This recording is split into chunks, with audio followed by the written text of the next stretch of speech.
Hello, magandang umaga sa lahat dyan. Ito na naman ako mag-eksperimento. Nakita ko lang ito sa Facebook.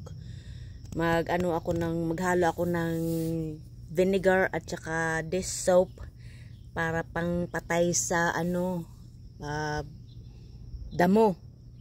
Kasi mahahaba na yung sa gilid-gilid. So ito, eksperimento ko na. Sa 1 galon daw na vinegar, 2 cup ng dish soap. Kaya ito, gagawin ko na. Buhos ko na yung 1 galon dito sa balde. So, ang gagamitin ko, 4 na galon na vinegar.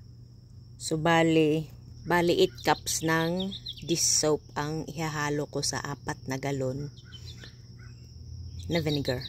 So, ganyan. 1 cup. So, na ako ng 1 cup. So, 2 cups na lang pas. Ayan, pang 8 cups na natakal ng dish soap ito. Pag hindi pa yan nagbula-bula at natigok na, aywang ko na lang. Yan, napuno ang isang malaking balde sa 4 na galon. Haluin natin para bongga ang ayos. Kita nyo itong mga damo. Yan, ganyan. Matataas na. Sa gilid, yan ang titipokin ko sa concoction na kinupya ko sa Facebook. Ayan o, dami, matataas. Kahit anong putol ko, ilang araw lang, ayan na naman, ang haba na naman. Kaya ayan o, grabe. Kailangan matipok yan sila. Yung solar light ko dito natakpan na. Ayan. Naghahanap ako ng mas murang paraan pang patay sa mga damo na ito. Nakakaewan. Ayan oh. Ako ang gagawa nito kasi siyempre si asawa busy sa trabaho. Wala namang ginawa yung kundi magtrabaho. Kawawa naman. So ako na lang ang gagawa ng paraan nito. Para mawala. Kasi tingnan nyo. Ang dami.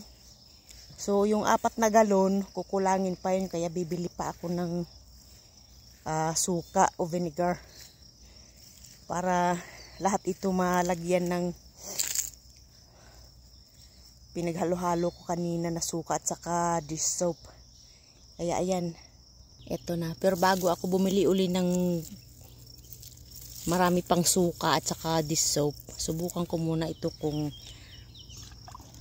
tatalab ba talaga.